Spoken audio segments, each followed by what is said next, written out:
আমার একটা মেয়ের সাথে দীর্ঘদিন ধরে সম্পর্ক ছিল, এখন নাই, শয়তানের ধোকায় পড়ে পাপে লিপ্ত হয়েছি। এখন আমি যদি তওবা করে ওই মেয়েকে বিয়ে করে ফেলি তাহলে আল্লাহ কি আমাকে ক্ষমা করবেন?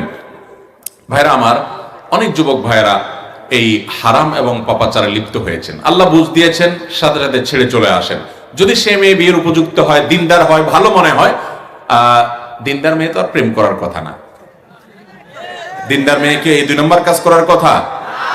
কিন্তু তারপরে এমন হতে পারে একসময় সে করেছে, এখন সে দিনের পথে ফিরে আসছে, অথবা এই দিক থেকে তার দুর্বলতা ছিল, অন্য অনেক দিক থেকে মাশাআল্লাহ সে ভালো। তাহলে সব দিক থেকে ভালো হলে পারিবারিক ভাবে তাকে বিয়ে শাদী করার উদ্যোগ নেয়, সেটা অবশ্যই প্রশংসনীয় হতে পারে। যদি দিনই কারণে তাকে অগ্রাধিকার দিয়ে আপনি করেন, বিশেষ করে ভালো, এটা হতে পারে। কিন্তু এর কারণে আপনার অটোমেটিক আগের পাপ মাফ হয়ে যাবে, এত সহজ না। আগের পাপ মাফ হওয়ার জন্য আল্লাহর কাছে মাফ চাইতে হবে। কি চাইতে হবে? ক্ষমা চাইতে হবে। আল্লাহ, আমরা ভুল করেছি, মাফ করে দেন। তবে হ্যাঁ, ওই যে যারা এই প্রেম, আমি তো প্রেম শব্দ বলতে আমার ইতস্তত বোধ হয় এই জায়গায়, আমি সব জায়গায় বলি ভাই, এটার নাম কখনো প্রেম হতে পারে না। বিবাহের ঐতিহ্য যে ছেলে মেয়েদের যে ইটিস পিটিস, এটার নাম হলো ভণ্ডামি। এটা কিসের প্রেম নাম দিয়েছেন আপনারা? এত সোজা। প্রেম বা ভালোবাসা যদি বলতে হয়, সেটা স্বামী স্ত্রীর মধ্যে হবে। কার মধ্যে হবে? ইলিগাল এবং অবৈধ সম্পর্ক আবার প্রেম ভালোবাসা হয় কিভাবে? এটা মন্দ বাসা, এটা ভালোবাসা না। ভালোবাসা কোনটা? স্বামীর সাথে স্ত্রীরটা। যাই হোক, যদি কেউ এরকম 2 নম্বর কোন সম্পর্কে জড়ায় পড়ে, যেটাকে আপনারা প্রেম বলেন আর কি, এই 2 নম্বরেতে যদি কেউ জড়ায় পড়ে, জড়ায় পড়ার পরে বেশিরভাগ ক্ষেত্রে দেখা যায়, ওই যে ভণ্ডামি কেন বলছি, বেশিরভাগ হলো টাইম পাস। যুবকরা বদমাইশি করা, ফষ্টি নষ্টি করা তাদের ধান্দা, আর মেয়েগুলা অনেকে আছে এখলাসের সাথে প্রেম করে। এখলাসের সাথে প্রেম করে মানে কি, ও সত্যি সত্যি হয়তো ভালোবাসছে আর কি, কিন্তু সে বুঝে না ওই পোলা তো বন্ড পুরা, ও তো টাইম পাস করতেছে। ও অনেকগুলার সাথে সম্পর্ক করে, আর এদিকে মাদ্রাসার হুজুররা এসে কানে কানে বলে, হুজুর একটা মাদ্রাসার ভালো দেখে পর্দানসীন মেয়ে দেখবেন আমার জন্য। এদিকে অন্য মেয়েদের সাথে ফষ্টি করে। ওই মেয়েরা তো টের পায় না, ও সর্বস্ব হারানোর পরে পরে বলে যে হ্যাঁ, বিয়ের লোভ দেখে, প্রলোভন দেখিয়ে দর্শন, হানতান, নানান কাহিনী সাজায়। আল্লাহ তাআলা আমাদের ছেলে মেয়েদেরকে বুঝার তৌফিক দান করুন। ভাইরা আমার, এই তথাকথিত প্রেম, এই প্রেম নামক গন্ডামের পর কত মেয়েরা নির্যাতিত হয়, কত ছেলেরা ক্ষতিগ্রস্ত হয়, প্রতারিত হয়। এগুলো বেশিরভাগই প্রতারণা। হ্যাঁ, তোমাকে বিয়ে করবো, হান করবো, তান করবো, যে তলে তলে মহিলা মানুষের মেয়ে খুঁজে প্রতারণা হলো না? বেশিরভাগই প্রতারণা।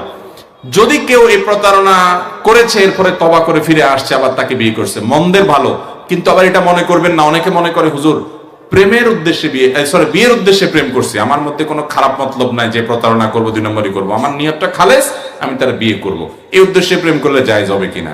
তো এটা নিয়ে আমি সবসময় বলি ভাই, কোরবানের উদ্দেশ্যে গরু চুরি করা জায়েজ হবে?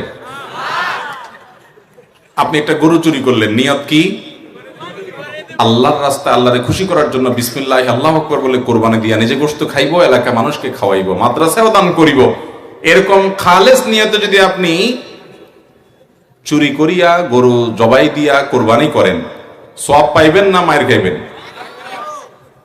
তো কোরবানির উদ্দেশ্যে গরু চুরি করা যেরকম, বিয়ের উদ্দেশ্যে প্রেম করাও সেরকম। উদ্দেশ্য ভালো, কিন্তু পদ্ধতি কি খারাপ। বিয়ে করবেন যখন পরিকল্পনায় করছেন, তো 2 পরিবারের মাধ্যমে আলোচনা করে সামনে এগিয়ে যান। যুবকরা এই শয়তানি এবং পাগলামি থেকে সরে আসেন, যৌবনকে নষ্ট করবেন না। পশ্চিমা দুনিয়া শেষ হয়ে গেছে ভাই, ইউরোপিয়ানরা, আমেরিকানরা শেষ হয়ে গেছে, ওদের পারিবারিক কোনো বন্ধন, বন্ডিং বলতে কিচ্ছু নাই। এই দেশের মানুষ অনেক ক্ষেত্রে মনে করে আরে আমরা অনেক মিসকিন, আরে আপনারা অনেক সুখী ওদের চাইতে অনেক দিক থেকে।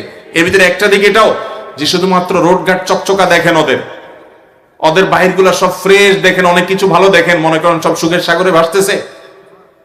আজকে একজন বড় ডক্টর, অনেক বড় একজন হার্টের ডক্টর সৌদি আরব থেকে আসছে, ওনার সাথে কোন একটা প্রোগ্রামে কথা বলছিলাম, প্রসঙ্গত উনি বলছিলেন যে যারা আল্লাহর বিধানের বাইরে গিয়ে শান্তি খোঁজে স্বাধীনতার নাম দিয়ে, এদেরকে মনে হয় অনেক সুখী, তারা মনে যায় তা করতে পারে। এদের কি পরিমাণ ডিপ্রেশনে ভোগে এবং কি পরিমাণ তাদের মধ্যে আত্মহত্যার প্রবণতা, নিজেকে শেষ করার প্রবণতা, এটা কল্পনা করা যাবে না ভাই। আল্লাহর বিধানের বাইরে কখনো শান্তি পেতে পারে না মানুষ। পশ্চিমা দুনিয়া মানুষের সাংসারিক জীবন, দাম্পত্য জীবন শেষ। এই সাবকন্টিনেন্টে, আমাদের এই সমস্ত অঞ্চলে গরিব মানুষ, কিন্তু স্বামী স্ত্রীর মধ্যে সম্পর্ক এত নিবিড়, দিন দিন সেটা খারাপের দিকে যাচ্ছে, কিন্তু এখনো পর্যন্ত ওদের চাইতে আমরা অনেক ভালো আছি।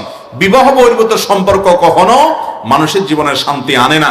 শান্তি আনতে হলে বৈবাহিক সম্পর্কে তারপরে ভালোবাসা নিবেদন করতে হয়। ভাইরা আমার, বিয়ে যখন হয় পারিবারিকভাবে সামাজিকভাবে, তখন একটা কমিটমেন্ট থাকে, একটা বোঝাপড়া থাকে, একটা দায়বদ্ধতা থাকে। এই জন্য দেখবেন এখানে জুলুম পরিমাণে অনেক কম ওই তথাকথিত অবৈধ সম্পর্ক থেকে। এই জন্য মিউচুয়াল আন্ডারস্ট্যান্ডিং এর নামে এই বয়ফ্রেন্ড গার্লফ্রেন্ড কালচার থেকে বেরিয়ে আসতে হবে। আল্লাহর ভয়ে হারামে আরাম নাই, আল্লাহ তাআলার বৈধ পন্থায় আসতে হবে। যদি কেউ তারপরেও এরকম কারোর সাথে অবৈধ সম্পর্ক ছিল, এখন তাকে বিয়ে করে ফেলেছে, আগেরটার জন্য মাপ চায়, তাহলে সেটা হতে পারে, খারাপ কিছু না, আল্লাহ মাফ করবেন। কিন্তু যদি এই নিয়তে করে যে না বিয়ে তো করবো, নিয়ত তো আমার খালেস, তাহলে আল্লাহ তো মাফ করবেই না। ওই 2 নম্বরই করা যাবে। এখন মুশকিল হলো বেশিরভাগই 2 নম্বরই করে, বিয়ের নিয়ত টিয়ত নাই, জাস্ট টাইম পাস। তো এই জন্য যে বিয়ের নিয়তে করে ও মনে করে আমি তাইলে তো নেককার এই যুগে, কারণ সবগুলা টাইম পাসই করে, আমি তো এর মধ্যে ভালো। তো এটা হলো ওই যে সবগুলা গরু চুরি করে এমনে খায়, একটু কোরবানি করে খায়, একটু পার্থক্য হইলো আর কি।